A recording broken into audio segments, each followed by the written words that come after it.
Welcome into the Sources Say podcast, your go-to Kentucky basketball podcast on the KSR Podcast Network, presented by our delicious friends at Parlor Pizza. Shout out to Parlor Pizza and all things Parlor Pizza. I'm your host, Jack Pilgrim of Kentucky Sports Radio. Very excited to be joined for kind of a two-parter. We're going to do like a breaking news little segment during the day, and then we'll do our normal kind of live segment later on. But just the big news of the hour / the day that everybody's talking about, Shawn Smith, is that Kentucky is without starting point guard Jaylen Low the rest of the season. Mark Pope announces last night that after what we kind of expected, what we saw as it unfolded in real time there in that win against Mississippi State, he goes down within the first 2.5 minutes.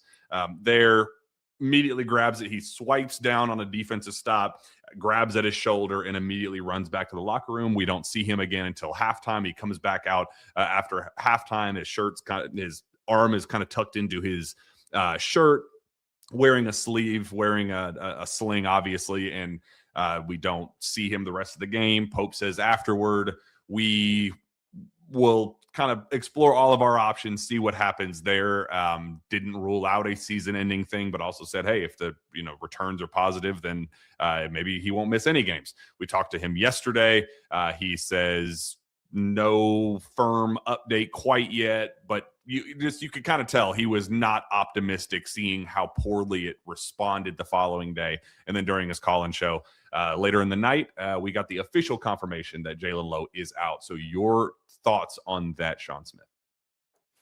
It's one of those things, right? We've talked about it off and on. It seems like for a month now that when it wasn't a matter of if, but when it was going to happen, and what would be the severity of it, and at some point would it turn into a shutdown. And at this point, Kentucky's reached it, and the ceiling that we had for Kentucky when the season started, they've not lived up or got to what we thought it was going to be.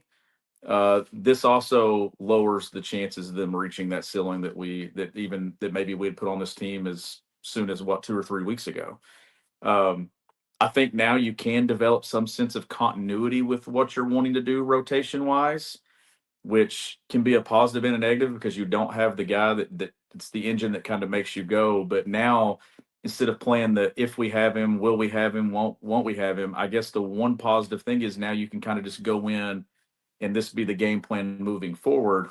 It's unfortunate, but Kentucky's got to find a way to make the most of it. And if you're looking for any positives, you guys can kind of settle in now and figure out roles a little bit better. But Jasper Johnson's got to play. Like, that's got to be the next man up, and we'll see what happens with that. Yeah, you go two angles with this. One, you're gutted for Jaylen. Like, you know how bad he wanted this. When he went down with the initial injury at the blue-white game, which, again, how stupid is it that a dumb blue-white game just totally derailed this season? Who would have ever dreamed that possibility? But he goes down, then you immediately go, okay, well, does he just get the surgery now? And maybe he's back in time for end of season. And then you're like, well, then you're kind of throwing a new wrench into things when the continuity is already there. I don't know. So the back and forth with that, but he kept trying. It could have been easy for him to shut down, guarantee the medical red shirt, and just say, yeah, this season, we're going to punt on this season, come back next year stronger, healthier, and not risk any long-term issues with our shoulder. He decides to gut it out. He plays really well when he is healthy and getting some continuity. We saw that 3-game stretch, Indiana, St. John's, Alabama, where he did play very, very well, and we started to kind of see that vision come together finally. And then, I mean, just a week later, it all goes away. So you feel horrible for him for making the tough decision to come back and play through it. But there is also something to be said that, hey, there's still 15 games to go, Shawn. Like, there's a lot of season that's left to be played. You wanted the injury if it was going to happen, it needed to happen right now, because he's played 9 games. He officially hits that medical redshirt mark where he at least has a second year of eligibility. We can worry about that down the road. But now it's time to win basketball games. What does that path look like? and I almost do kind of appreciate that we just say, all right, we know what the team we have now moving forward. Let's ride. So what is the response to this, Shawn? Who do you lean on? You brought up Jasper Johnson. How much can you trust him to kind of be thrust into that role? Does he start? Do you slide Denzel over to that off ball too and let Jasper just kind of ride the wave as a starter? How do you, if you were in Mark Pope's shoes, how would you handle that? I think you probably just got to slide Denzel to start, and then kind of just throw Jasper in there. And this is where Jasper's development can kind of start to happen, right? Is you've reached a point now where you're forced into it. It's not as much about being selective of when, and now it's kind of like, all right, what do you have here for 2.5 months? What can you give me? What can that development mean for your future in this program? What can that development mean for your future as a college basketball player, whatever's next for your career? But I believe it'll be Denzel sliding over to start and initiate it, but you're going to get an increased minutes for Jasper Johnson, and probably it's going to take a collective effort, Jack. It's going to be Otega Owe handling the ball at times. It's going to be Colin Chandler having to play some minutes in some different spots. Like, everybody's going to have to shift and adjust. But I guess the one positive thing about this is, you saw Kentucky go on that run that they had in the second half the other night, and that's a confidence builder. Now you can settle in and say, all right, I wish we had him. I wish he were full strength, but now I don't have to play the when's it going to happen? When are we going to be shorthanded? When are we going to have to change things up? Now you can kind of lock in and maybe establish something over the next 2 to 3 games that's kind of going to be your blueprint for how you're going to try to win the rest of the way. And look, there's 2 big quad one games coming up here for Kentucky. Like, this one coming up tomorrow is a quad one that you need to take advantage of while it's still a quad one. And let's see where they go. Like, there's a huge stretch of games coming up, and I think developing some sort of continuity within your rotation without Jaylen is probably now the challenge. But I think you'll at least be able to kind of establish a rhythm of what you're going to have to do to win for the next couple of months. I am really excited for Jasper because look, we'll just call a spade here. Like, he hasn't been thrilled with how any of this is unfolded, because would you, if you were a 5-star, all-American level talent coming in and playing 5 minutes against the guy, UNC, a program that was the runner-up in my recruitment, like some demoralizing, humiliating stuff there if you are a kid with a big ego, confident, like that, he's the OTE kid. He believes the world of himself and his abilities, and to not be able to get that chance has not been easy for him. We talked to Mark Pope yesterday about, hey, if this is what we kind of think it could be with Jaylen, is Jasper the guy? And he kind of brought up the outside noise and said, like, hey, it's really hard to, keep all of that outside and just kind of keep your head down and work. And Jasper, to his credit, even understanding some of those frustrations, he has put his head down and worked, and kind of getting the proof in the pudding of, even in short stints, he's produced. He has done some very interesting, fun things out on the floor. And I thought, Mississippi State was a nice little appetizer of, like, hey, you're not going to be only playing 10 minutes moving forward. You're going to be a 20-ish minute per game guy. How do you take advantage of that? And I thought that he really did some interesting things. Mark Pope raved about him as well. What have you liked from Jasper Johnson to suggest he could be a, go-to playmaker, go-to scorer for this team down the stretch, especially considering the team's kind of long-standing offensive struggles? I think the craftiness of him as an offensive player and the ability to take and make open shots, right? You're getting a guy that's going to be on the floor. Is he raw? Yes, at this point, and it's going to be a while before he matures into the player and the potential that he can become. But giving him more minutes and kind of being forced to give him more minutes probably speeds up that process. That maybe right now this isn't the immediate thing that you wanted to have to deal with as your program, but it could pay out in the long term for you, not just for Kentucky basketball, but for Jasper as well. To me, Jack, it's just getting another guy on the floor that if his feet are set and he's open, he can knock down a shot. That has been one of the biggest talking points of the season, is Kentucky doesn't make enough perimeter shots. Well, you got a guy now that's capable of hitting 3, 4, 5 a night if he's set and gets clean looks.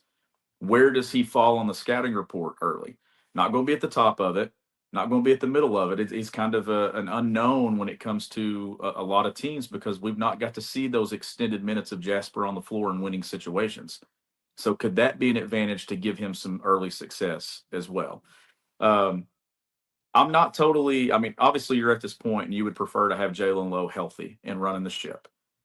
But if you give me a guy that I believe his best basketball is still ahead of him, it is exciting to see about the potential development that could happen over the next 8 weeks, and just how much confidence can Jasper gain. Where now it's not about waiting for your opportunity; you're kind of forced into it. But in the back of your mind, there's only really one option: you got to perform. There's no, am I going back to the bench? Am I only going to play 5 minutes? Am I going to get a DNP? There are no more DNPs for Jasper Johnson. Like I'm locked in, and every single game I have to be ready for my warm up top to come off and to contribute to win games for Kentucky basketball, which is what Jasper wanted when he committed and signed here. Yeah, and I think there's also a level of excitement of seeing the offense being run the way we thought and expected we were going to get going into the year. I think there's been a lot of frustration about the ball movement and the ball sticking. Why has it looked like a Saturday morning at LA Fitness rather than a well-oiled machine that we have known Mark Pope's offense to be? And you really got to see a lot of that with Malachi Moreno as kind of the go-to, the initiator, the playmaker, the facilitator there at the kind of point of attack there, and running a lot of zoom and some of the interesting good stuff that we saw Kentucky run last season, but also creating open looks for Cam Williams and some of the guys. Trent came in and out in 7 seconds, but Colin Chandler kind of felt a little bit more comfortable and back in place running the good stuff that we know and love. So is that something to be optimistic about, that, hey, we're finally starting to see the offense look like an offense? Yes, it is. And the pace that Kentucky was able to play with, the pace that they were able to play with in the second half. And it's not about the action that they run. It's just run some action. It's get some early action. We talked about it a week ago. When he was at BYU and then last season at Kentucky, they were initiating action within 5 seconds in a possession of the shot clock. They got away from that majority of this season. And it was dribble, dribble, dribble, dribble, dribble. And then we try to get something, and it turned into a lot of ISO ball and guys with no space and no room to operate. Well, now you saw it Saturday. There was some early action in possessions, whether it was off made baskets, it was off missed baskets. They flew into their secondary break, and that changes the way that you play. It also changes the way teams defend you, and it puts pressure on teams instantly. Even if you don't have the guys, Jack, that you would love to have that can space the floor and shoot it and knock it at a 40% clip, you've at least got some action that you're forcing teams to defend you, and you're finding some success. And you saw Kentucky do that. Now, can they carry it over? To go from where they were in the first half of that game to scoring 92 was such a huge step forward that gave me some confidence, even because we got to see it without Jaylen. It's not like that Jaylen played 75% of that game and then Kentucky finished it. Kentucky was able to do that the length of that game and kind of show that, hey, we can do this shorthanded. So to me, there was better action, and I think you'll continue to see better action. But now it's just about guys just kind of developing an identity now with what this roster has actually been for quite some time, because it was barely hanging on with Jaylen Low's shoulder. And Denzel played one of his better games as a Kentucky Wildcat. I have been hypercritical of Denzel, and a lot of those ball sticking concerns that we've had have been centered around Denzel Aberdeen. So to his credit, I thought he played very, very well and was a part of some of that momentum that they were able to have and score as much as they did, as efficiently as they did in the second half. Did it give you real confidence that Denzel, what did you learn? What were the takeaways from Denzel's individual performance to suggest that he is the guy that you can slide in there? Well, first off, to be fair to Denzel, when Denzel was at Florida, he played with guys that was the feature guard, right? And he was able to play a role. He comes here probably with the same identity of thinking that's what it was going to be. And then early injuries kind of forced him into having the ball in his hands much, more often than what he had at Florida, which then probably leads Jack to him not being the best version of himself, trying to learn how to play a new way. Like leading the charge offensively was never supposed to be the plan for Denzel Aberdeen. So trying to find that footing while also at times being pushed back into the role that you were brought here for, it throws you off as a player. So now I think the confidence lies, Jack, that he knows what he has to be the rest of the way. That there's no slide me to the one, push me to the two, do this and that. I've got to have the ball in my hands and I've got to be a floor general. Even though that's not been me for my career, I've got to develop that part of my game. And it starts with the mindset of being able to do it every single night. And I think that's why that you'll probably see him have his best basketball, because there'll be some continuity and consistency within his role along with other guys. Now, I'm not saying that the best thing that happened was Jaylen Lowe to be out for the year. That is not the angle that Never. I'm taking. But the positive side of this is we were playing this back and forth game the whole time that I don't know if Kentucky was ever going to get to establish some type of continuity within itself, because let's say that it had been 2 or 3 games with Jaylen and then 2 without. Well, after those 2 without, you're back to having to learn to play with him. And it just creates a dynamic that makes it difficult to kind of develop with what you're wanting to do. So I think you're going to see guys that maybe not, it's not the best thing that could happen for guys, but they got to make the most of it. And I think settling in with what that is will make Kentucky have more outings like you saw Saturday. Maybe they don't beat teams by 24, but they're flowing offensively and kind of developing an identity within themselves for the next few weeks. Wrapping up with you here in the next couple minutes. So just want to kind of get your bigger picture take. Kentucky drops to a 10 seed. I think they were still a 10 seed last update, but didn't really gain much of anything with the Mississippi State win. Currently projected by ESPN to be a 10 seed, taking on number 7 seed SMU in St. Louis. They are one of the last 4 buys for being on the bubble by ESPN. So nobody is thinking the world of that Mississippi State win. It was what it was. You just had to take care of business, have more points than the other team, and move forward. Serious setback with Jaylen going out, but big picture, there was positives and negatives, but nobody is thinking that this team's now a national championship team just because they beat Mississippi State. But what did you learn? What was the confidence that you were able to gain from that game to suggest that they can go down to LSU and win and can start stacking some of these quad ones, as you said, and building an actual real resume?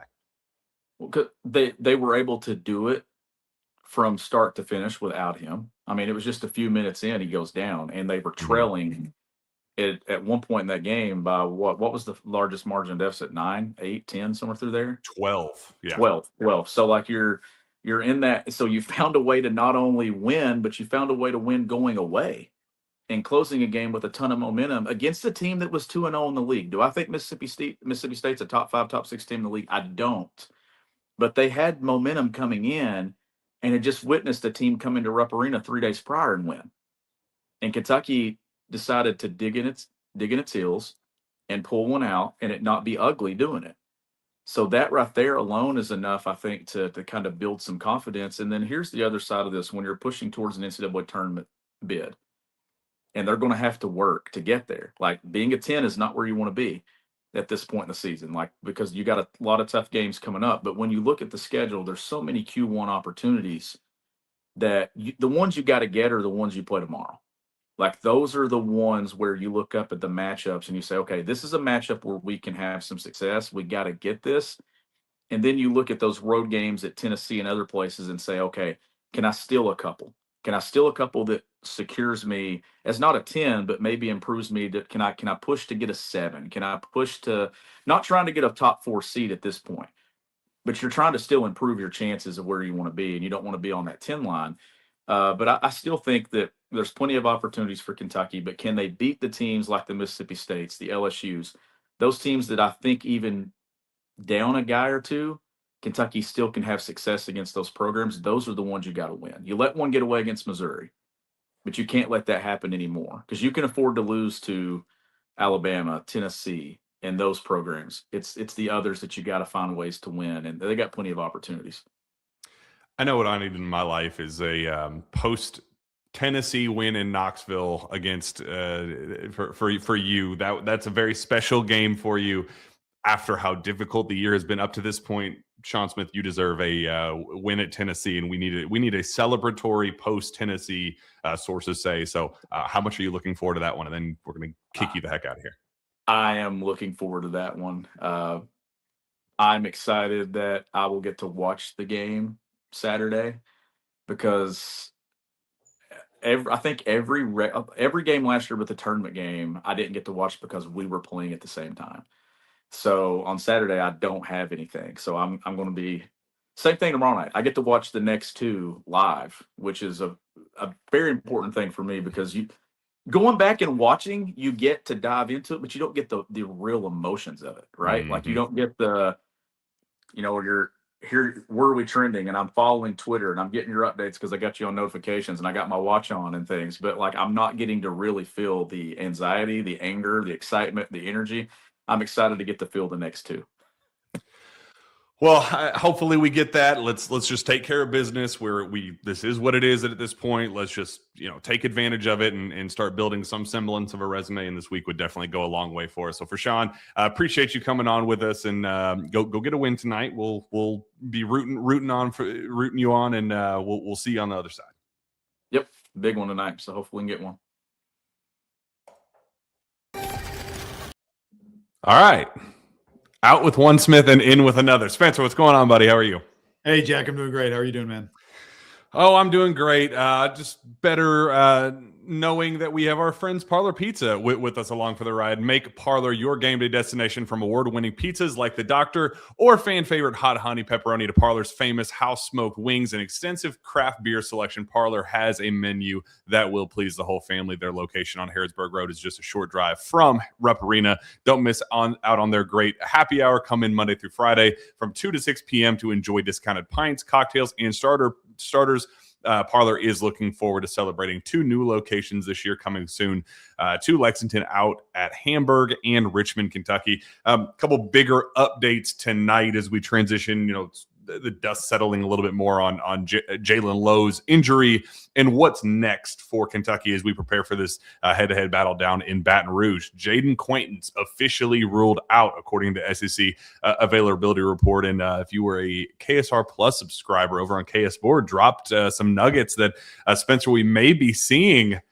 We knew Cam Williams. We felt pretty good about that one because Mark Pope confirmed that all but confirmed it last night. But how about a little bit of Yella action jumping into the starting lineup as we plan on the post Jaylen Low era of Kentucky basketball this season? How are you feeling about some of these lineup changes and different combinations we could be seeing as early as tomorrow evening in Baton Rouge? Yeah, I'm okay with it. I think for me, it's clear that Pope is searching for answers. So he's going to try some different stuff. It wouldn't surprise me if this starting lineup ends up being pretty fluid as we go through SEC play. It's Mo Diabate. Maybe he has a good game or two and he's riding some momentum. He slides back in there. It's going to be a little bit, if Colin's able to find that same kind of hot streak that he had earlier in the year, maybe he slides back in there a time or two. I like this lineup because obviously it's the one that gives us the most shooting ability that we've seen out of that starting group all year long. Yelovich from the 4 spots, able to stretch the floor. Cam obviously being our most reliable shooter at this point. So obviously you lose a piece in Jaylen Low, Jaden Quaintance being out, that definitely hurts. But Malachi is coming off of arguably his best game of the year. Cam has been improving ever since just before the holidays, and now we get some Yelovich. It's a little odd to go from did not play coach's decision all the way to the starting lineup in 10 days. I'm not sure if we've really seen that before, but all hands on deck right now with these injuries. What are they doing to my king, man? That was my hot take on our preseason predictions, which don't ever watch. Go back and watch it again. Don't ever watch it again. Throw that video in the garbage. It belongs in the trash for eternity. Just let it die. But if you are going to go back and watch it, make sure you clip the very, very small portion of Andrea Yelovich starting at the 4 at one point for Kentucky, because damn it, my narrative is going to be correct. At some point, I knew I called my shot and we finally get it. I'm a big fan of it. I love Yelovich. I believe in him. I think he is far more skilled than he's been able to show. I think his leash has been far too short compared to what some other guys are getting. And I think it's the inconsistency has bothered me a little bit. I'm glad that he's going to get some extended run and just kind of see what he can do. I think the lineup is fun. It's versatile. It's the best shooting lineup at this stage that we could probably find. I asked a little bit to Shawn about this earlier, but just the actions that we got to see, how fluid the offense looked for the first time that second half. If there's a reason for confidence in the post Jaylen era this season, it's the fact that second half you didn't have Jaylen, and it was a pretty darn impressive, well-oiled machine that we saw a lot running through Malachi Moreno of all people. Yeah, Malachi was great. It was definitely in my opinion, his best performance of the year.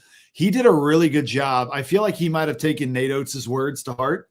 It was the best performance I'd seen all year of a big getting the ball on the block. We ran some rip action for him to get the ball to him on the block quite a bit. Mississippi State, Malachi had some success early. Mississippi State started to double him, and they were doubling off of the near side guard a lot of the time. He was great. He read that right away. He never was thinking, hey, I'm like, how can I get a shot up out of this? He was immediately like, who's open?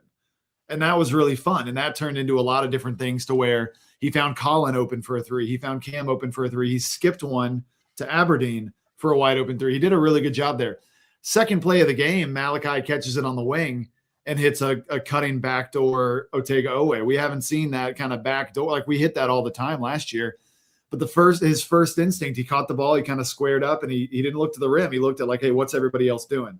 And he was able to get one to Otega, which was great. So Malachi's passing against Mississippi State was excellent. He did a really good job with that. And then we kind of saw the return to zoom action, which was really good. And he did a really good job in it. The best thing about zoom action is it kind of forces the opposing bigs to come out.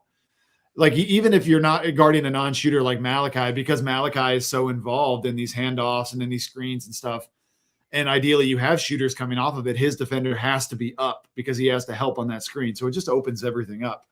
And I think we saw a lot of that, a lot of the benefits of that against Mississippi State where they were just scrambling. And we actually had closeouts to attack, which was fun.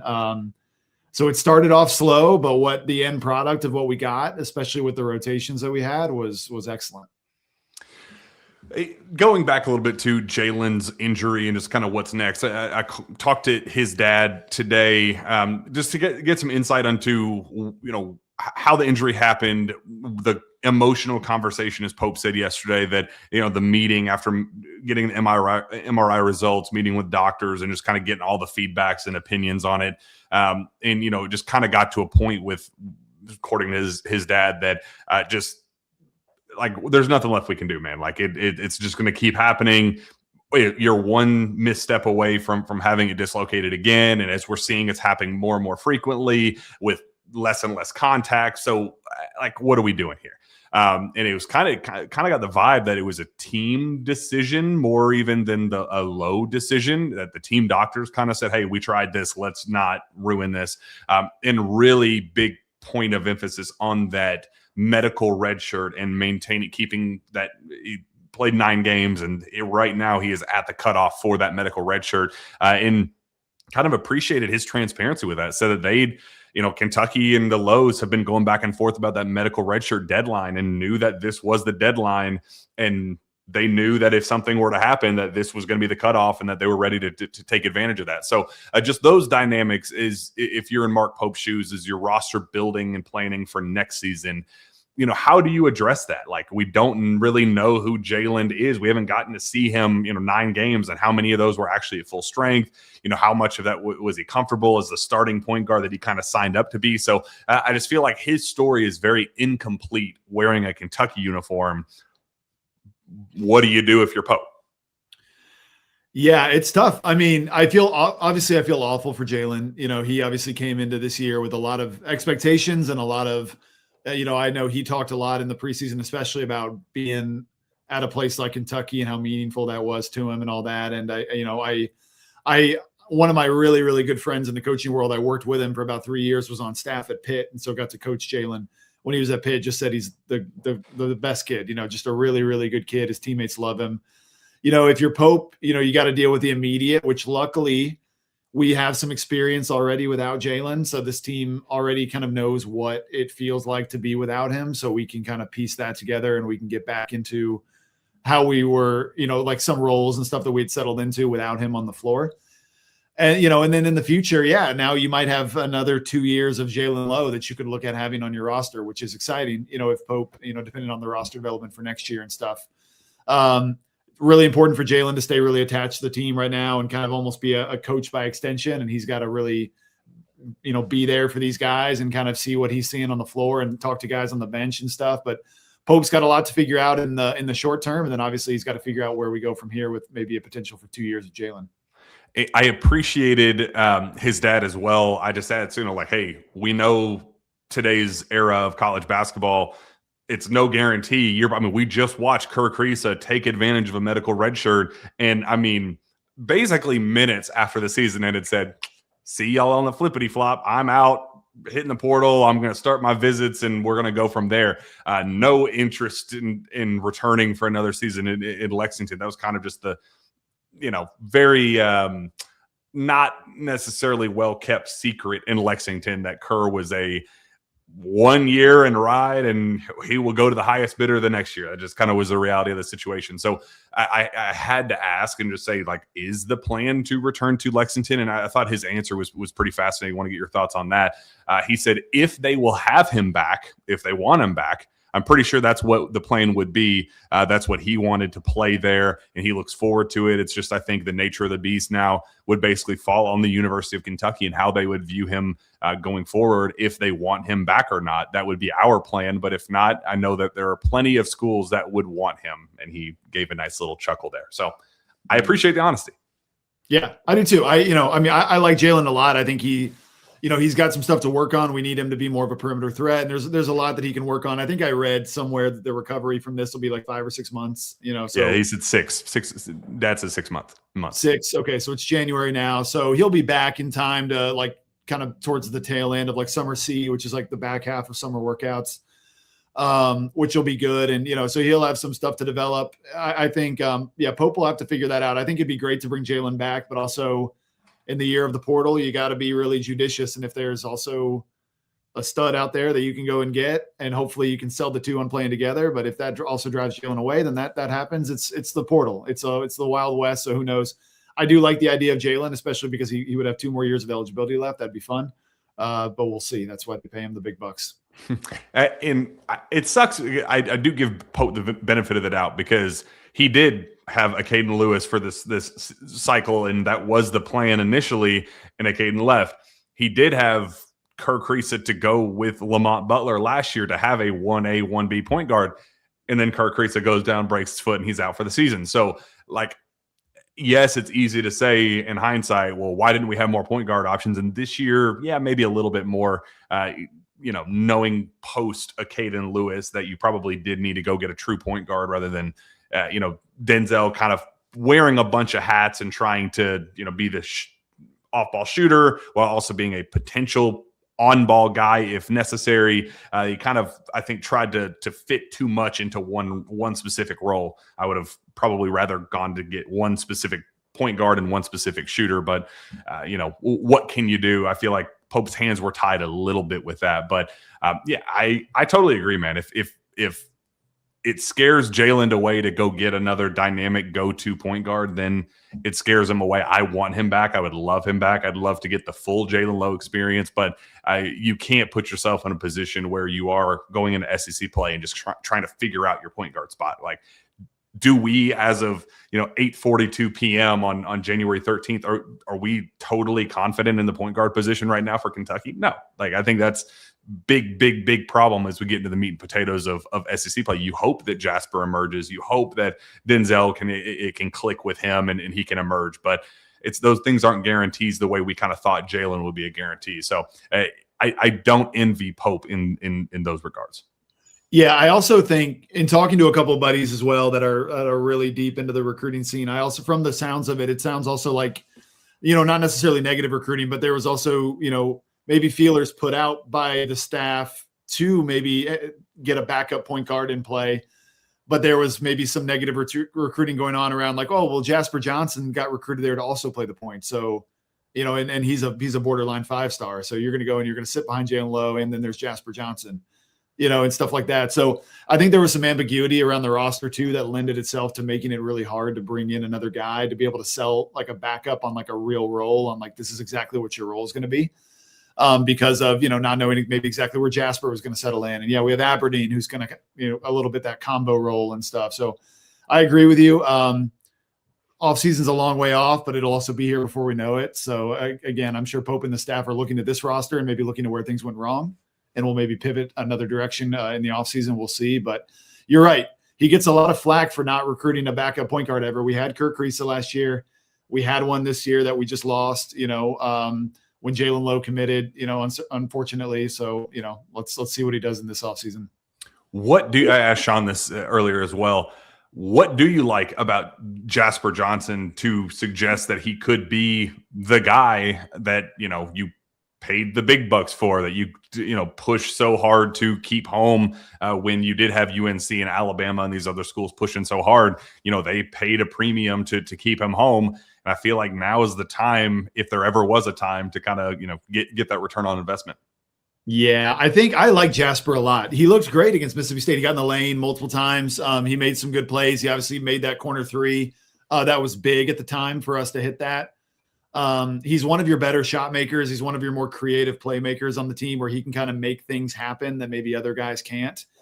I have confidence in his ability to get 2 feet in the lane, like relatively consistently, which is good. He was being guarded by Josh Hubbard on a possession, and he had like a pretty nice crossover. And he's so long, and his reach is so long. He crosses over and the ball is already 4 feet this direction, and kind of one little move, he was able to get fully around Josh Hubbard. Now, he didn't finish it. He kind of flubbed on the floater in the lane, but he can do that kind of stuff where he can get 2 feet in the lane, which is good. This is an offense that's really going to need creativity now that we've lost Jaylen Low, who was our number one shot creator.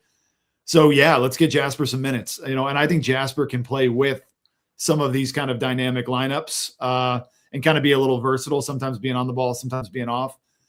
I don't think he's any worse of a defender than Jaylen Low was, personally. Like, Jaylen Low didn't blow anybody's socks off when it came to the defensive side of the ball. Jasper doesn't either. So I don't think you're really losing a ton there necessarily. But you are gaining quite a bit maybe in like being able to stretch the floor and having another guy who can make shots, which is great. So yeah, let's start getting them 15, 17 minutes a game. Now that Jaylen Low is definitely out, and let's see where it goes from here. We're coming up into a great matchup maybe for this, because we've now lost our starting point guard. It sounds like DJ Thomas is going to be out for LSU, who's obviously their starting guard and their number one playmaker. So, we're both kind of equally handicapped in that area. So maybe it's a good opportunity too to get him some extra minutes. Well, speaking of the devil, great segue there.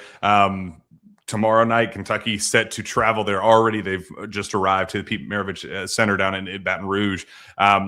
This is, again, one of those sneaky games where, as of today, I haven't checked here in the last couple of minutes. Let me just go double check this before I spout off. But Kentucky projected to go down to Baton Rouge and lose that one, according to KenPom. 47% chance. So it's slight. They are picking a 77-76 loss for Kentucky. It's one of those just sneaky.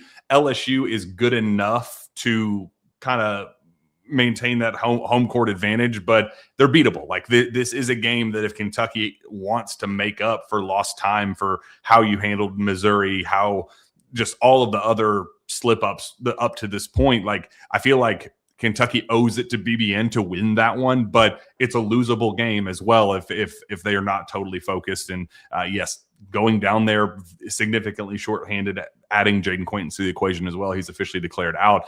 You're in a tough spot. Yeah, you are. It's a very winnable, though. Shawn earlier pointed out it's a quad one game. And that kind of caught me by surprise. I was like, really? Is it? I had to go look. And I was like, yeah, sure enough. It's comfortably a quad one game. They're like in the 40s in the net. So this is a very winnable quad one game on the road where they're arguably their best player is doubtful. So only by the SEC standard, only a 25% chance of playing. Even if he does play, maybe he's like, severely kind of hobbled and not the same, type of player. LSU is an interesting matchup for us because we're similar in some ways. We're really similar when it comes to rebounding. LSU ranks 30th in rebounding rate. We're 33rd. We're very similar in pace. LSU is 151st. We're 167th. Very similar in rim protection. We're 55th. They're 58th. So we have actually very similar profiles in some interesting areas of the game. But this is a game that is incredibly winnable for a couple of reasons. One, offensively, I think we're actually playing a little bit better than LSU is right now, which is interesting. And two, we are riding a momentum coming off of Mississippi State, where I think the vibes are really good with us coming off of that game, where it's like, hey, we found something that works a little bit, and we're going to kind of get back to our bread and butter of what we did and what we worked on a lot during the offseason, which is the zoom action. And we're coming out of that game feeling like, hey, we might have had something here. And the ball was moving and the ball was spraying out, and bigs were looking to pass and guys were making shots. Even Yelovich made one late in the game. I was so rooting for Yelovich to hit one. My king. Yeah, like I was so happy for you, Jack, more than anybody. Maybe I was like, yeah, Yelovich hit one because he got a couple good looks and he hit one. There's nothing better as a shooter than just seeing a ball go through the hoop, like when you've been in a little bit of a slump.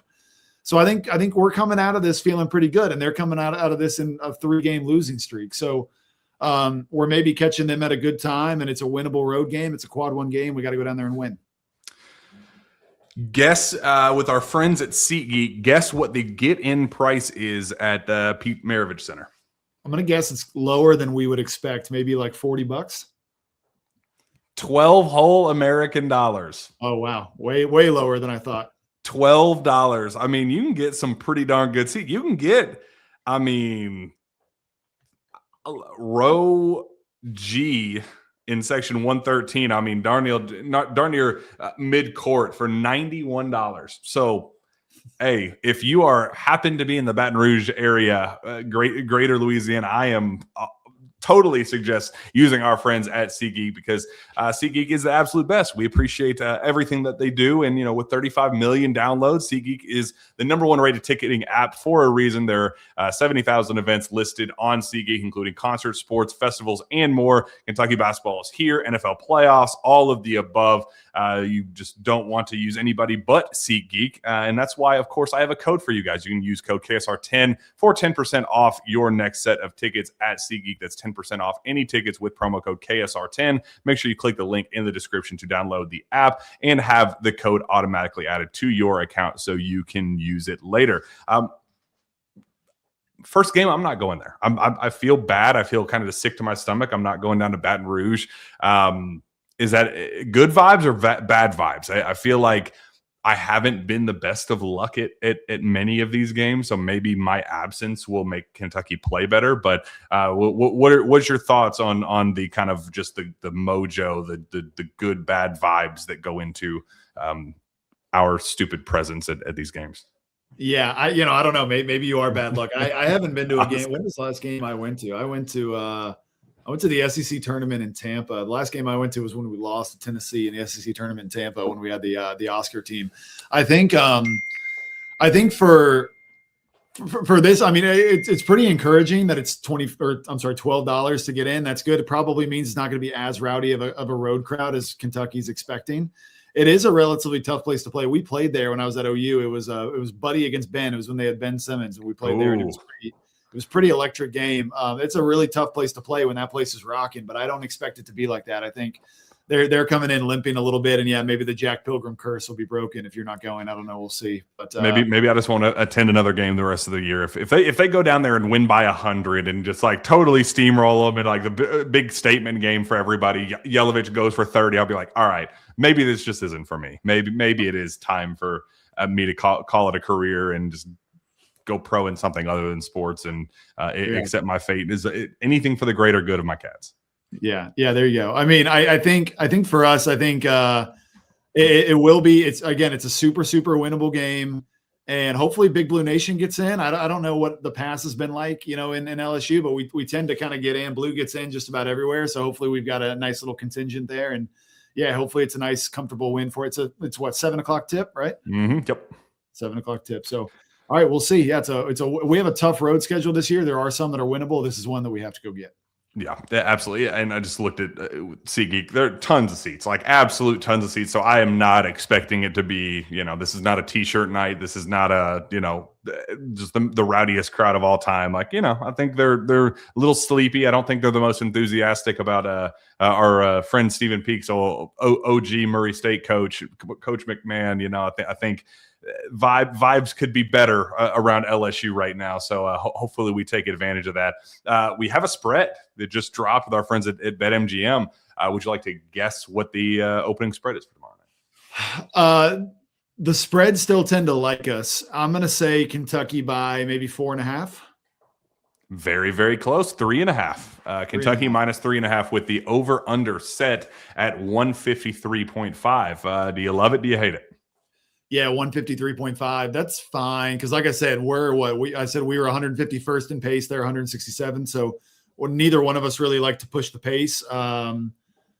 Yeah, I think that's about right. I think somewhere in the 70s is probably what we're looking at.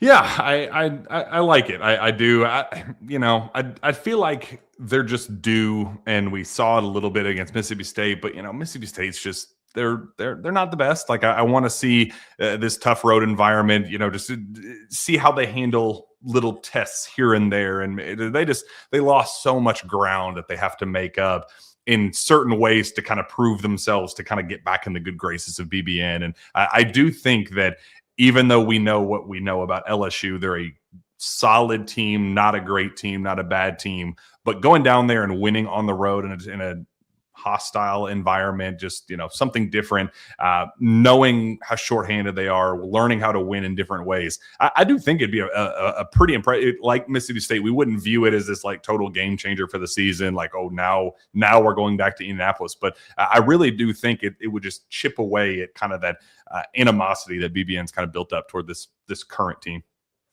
Yeah. And it takes, obviously like the game in Knoxville, every game at Kentucky is a must win. I get it. But like, you drop this one and you're looking at being 1-3 going into a road game in Knoxville with a chance to drop to 1-4 in the conference, which would be an absolute disaster scenario, especially because we gave one away against Missouri. Just think about how different the season would look and feel if we had rightfully held on to that win against Missouri and held on to the win against UNC, right? We'd be 12-4 with wins over UNC, Indiana, St. John's. We'd be 2-1 right now in league play.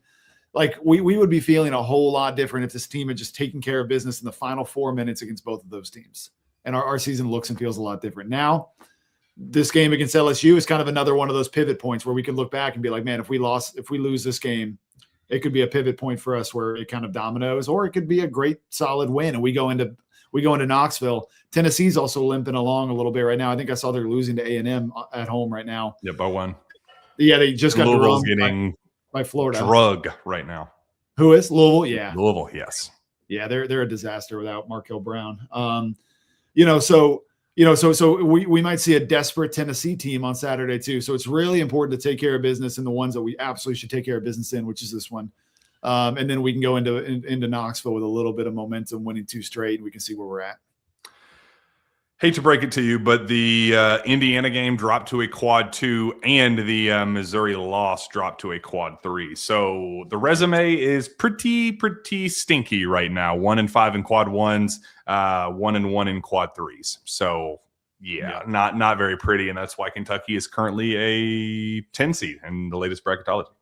Yeah, it hurts. I saw Indiana was giving Michigan State a pretty good game, I think, on the road, but I think I saw right before I joined that Michigan State was maybe pulling away a little bit. We got to start paying attention to some of that stuff in hopes that some of these wins or losses or whatever creep up into quad 1s and that type of stuff. But we have a lot of quad 1 opportunities in front of us, so this team's got to figure it out. I think with this LSU game in particular, that there are a couple of areas that I think we'll have a little bit of an advantage. Like LSU's top 2 rebounders are respectively 6'8" and 6'7". And we're going to be rolling out there with Malachi at 7'1", and Yelovich is 6'10". Mm-hmm. It's a game that like Mo D is not undersized, for whenever he comes in. So like maybe we can win the battle on the glass a little bit. And again, believe it or not, I was looking at this yesterday. This is interesting. We ranked 28th in the country in assists per game, which I would not have guessed. It goes away against all of our narratives about this team up to this point. Yeah, it feels like and it does. The ball sticks and stuff. Like there's no denying that. This is where sometimes stats lie. But I was like, wow, we're 28th in assists per game. We rank 41st in assist rate, which is assists per made field goal. LSU ranks like 183rd, I think, in assists per game. if you think the ball sticks with Kentucky, the ball really sticks with LSU. And they routinely put 3, 4, even sometimes 5 guys on the floor that can't really shoot the ball. They do have a couple I of hate doing that. shooters. Oh, just a disaster. I wouldn't want my program to do that. It's everything that like you think is wrong with our offense, LSU is doing it to like a slightly even greater level. It kind of seems like right now. So like there are some areas in which we can really take advantage of some of this, and we have an opportunity, I think, to also like really lock down defensively. Our defensive performance in the last 30 minutes against Mississippi State was excellent. I think they opened the game 12-14, and then the rest of the game they were like 15-42. Like just a crazy defensive effort in the last 30 minutes of the game. So we have a lot that we can kind of ride on going into Baton Rouge and maybe take advantage of some stuff. Oh, I like this. I like this question from Eric Hart. Reese Potter and Braden Hawthorne. What do we think? Are they going to help and come save the day for Kentucky? No, I don't think so. You leave Braden where he is. I mean, from what I've heard, I've heard little bits here and there. I think Braden's definitely a talented kid. I don't think he's ready to help right now. Reese Potter, I don't know. I mean, with the JQ injury, I think we would have seen him by now, if he was going to come in at all. But who knows? You never know when somebody might come in and do something. But no, I think you leave Braden where he is, and then Reese Potter's, break in case of an emergency type of thing. What do you do with Jaden Quaintance, man? Like, what he's out. I think his situation is complicated. He's got swelling. Do you rush him back? Do you play him as soon as possible? Do you save him for a couple of weeks and bring him back in, just say February, you are our March Madness player. We're going to save you for the postseason. How would you handle that? Because it is a very tricky, complicated situation I think we're dealing with. It is. I mean, the kid's health is number one. You got to listen to the doctors and the trainers. You can never, ever put a kid's health at jeopardy just to win a game or whatever. So that's obviously the number one thing. And then I think you got to trust the kid too. If the kid is saying, hey, I feel good, fair enough. If the kid is saying, I don't know, something, I'll never forget. We had a kid named Alexis Yetna on our team at South Florida who was just an incredible kid. He was from France. He was just like the nicest kid in the world. And he tore his ACL and he was coming back from that. And the doctors were like, hey, this is great. He's good. Everything looks good. His testing is good. But he just, for a couple of days in a row, is kind of like, I don't know, things feel a little bit off or whatever. And then he re-injured it like that week. He tore his ACL again. And it was, so you got to trust the kid too. If the kid is saying, hey, this doesn't feel quite right, you got to listen to the kid because he knows his body better than anybody.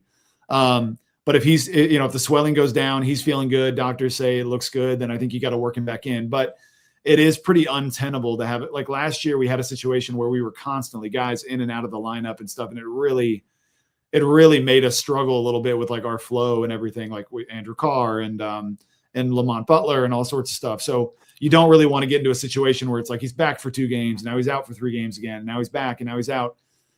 You'd almost rather just say, hey, Jaden, you're clearly not 100%. So let's just not do it at all. And let's just focus on your recovery.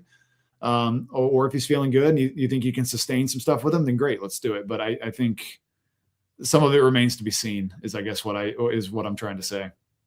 Is Malachi's progress and continued production, is that sustainable? Because we saw the best version of Malachi Moreno. You got to see the offense run through him, and that is kind of goes directly hand in hand with that Jaden Quaintance situation where if he's playing as well as he does, there is no reason to rush Jaden back as soon as possible. And what happens with Yelovich tomorrow?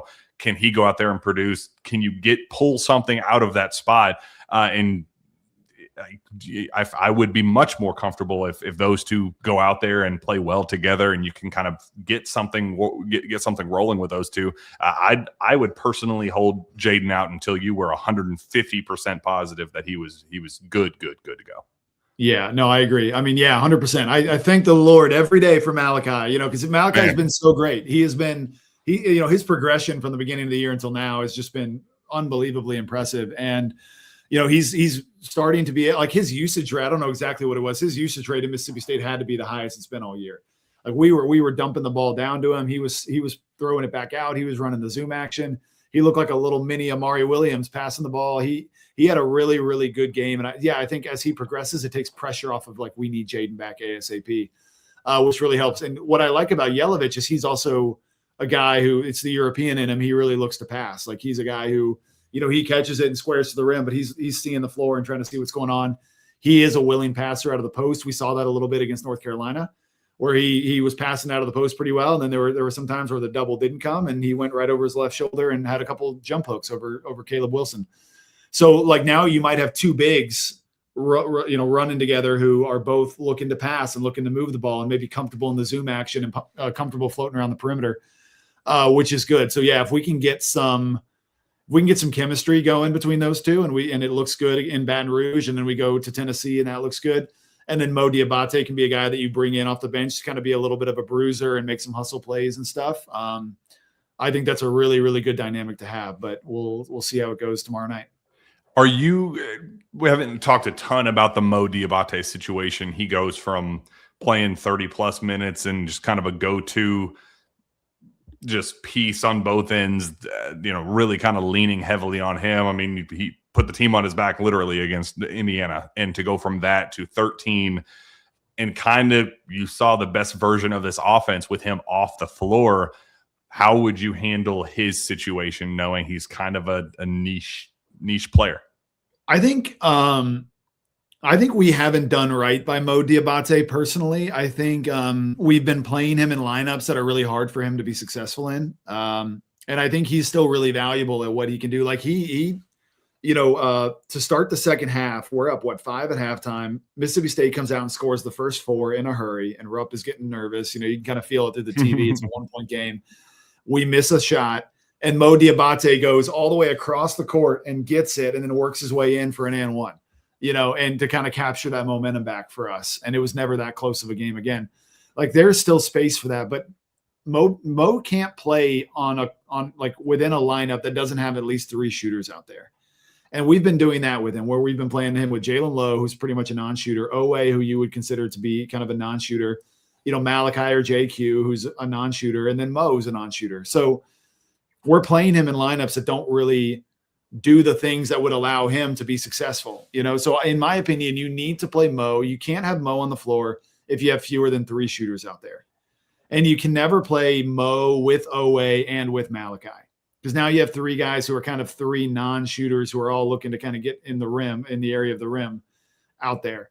You need to play Diabate in lineups where, like Jasper's at the 1, we've got, maybe Aberdeen or Colin at the 2, maybe Yelovich is the 5, and so you do have a big on the court who can space it and stuff, and it opens up the lane a little bit.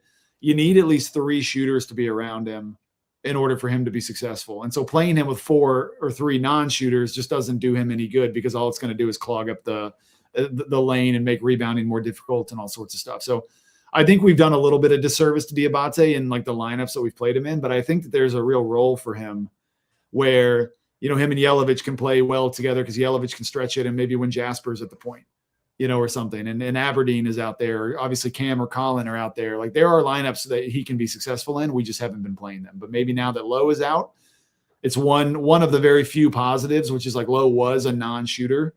Okay. So we're going to kind of be forced to put another shooter on the court at different times, so maybe that's like a slight positive in that. And maybe that opens things up a little bit more for Diabate. We'll start wrapping this thing up. Cam Williams will be making his start tomorrow, and all indications suggest he needs to be playing 30-plus minutes a game. He is just such a high level, and to his credit, apparently was amazing in practice on Monday. Pope just absolutely raved about him, said he just, he has found this role and found his confidence and is just taken off with it, which is just an awesome thing, knowing just kind of the highs and lows that he experienced. Do you just kind of ride this wave the rest of the way? Will he be included in kind of the in and out of the starting lineup that we were talking about, that it's just going to be fluid? Or do you kind of just say, Cam, you're playing 30 minutes a night. We're living and dying by you? Yeah, play the guy. I mean, Pope, you say you're an analytics guy. The analytics are screaming at you in all caps, and they're saying you got to play this guy. So listen to them. He his plus minus is great. Offensive and defensive efficiency is great. I think right now he is our best shooter. He's the guy who's in kind of the best rhythm right now shooting the ball. In the second half, we played lineups where him and Colin got to play together a lot, and I really liked that. And we had, maybe Aberdeen at the 1 or even Jasper at the 1. That's a great kind of perimeter lineup as far as spacing the floor goes. When you have Colin, Cam, and Jasper, Colin, Cam, and Denzel, that's a lineup that can space the floor. And then we added to that by then playing Yelovich for the first time in a month. And all of a sudden now we have 4 shooters on the court. And it was like, who are we? Are we Golden State in 2016? I didn't know who you're talking sweet to me. It was just the lights came on, and all of a sudden Owe is like, wow, look at all this space in front of me, that I can drive in. And even Colin was able to get 2 feet in the paint. And so I love that Cam's starting. You got to play him. You got to get him 28, 30, 32 minutes a game, and play him in lineups with Colin, and play him in lineups with Jasper Johnson, and play him a little bit more with Yelovich. Let's go small and play Cam at the 4 and Yelovich at the 5. Let's see what that does. We can have some fun with this thing now that injuries kind of give you complete liberty to just say, well, let's just try everything. Screw it. And so again, it's like the whole Low situation is horrible. And it's like, he's one of our best players and he's out. But what it does is it opens up possibilities now for lineups that maybe you wouldn't have really run before, because you had to have Low on the court for 30 minutes and stuff. So let's see where we're at. Let's have some fun with it. All right, let's get the heck out of here. Spencer, give me 3 keys to a Kentucky basketball win in Baton Rouge on Wednesday night. All right, we gotta win the rebounding battle. LSU fouls a lot, and they don't get to the free throw line as much as we do. So you got to win the rebounding battle, you got to win the free throw line battle. And then if we made 9 against Mississippi State. If you can make 8 or more from deep, from 3, I think you'll be in pretty good. In a pretty good spot. Cam will do that by himself. What's that? Cam will do that by himself. Yeah. I mean, shout out Bellarmine. Yeah, that'd be great. They wanted to defend them the same way Bellarmine did. And then I'll add just a quick 4th one in that, just keep that last 30 minutes against Mississippi State was really, really good defensively. By the analytics, we're a top 25 defense in the country. Defense has to travel. So we got to go down there and we got to be comfortable saying, hey, this is not like a juggernaut of a team offensively in LSU, and they're maybe going to be missing their best player. We got to hold LSU to somewhere in the low 60s, mid 60s. And then let's get up in the upper 70s or low 80s. Ooh, I love that. I also love this. Better game plan than Pope. Good job, Spencer. I like that. Wow, is that somebody in the comments? Yeah. G Cox J9G says, but the truth is that this guy, Spencer Smith, seems to have a better game plan than Pope. So well done, Spencer. Wow. Shout out to you. You're great. Thank you. Appreciate that. All right, let's get the heck out of here. Where can fans find your work? Yeah. Twitter, Spencer_Smith10 is the username. Find me on Twitter as well, at Jack Pilgrim KSR. Go subscribe to KSR Plus. All of the intel on the starting lineups and just the Jaland Lowe stuff and everything is there first. So make sure you go do that. Make sure you subscribe right here on the KSR YouTube channel. Like this page before you get out of this video, and we will see Thursday, I think. But we'll be celebrating hopefully a big time win down in Baton Rouge. We will see you next time. Go Cats.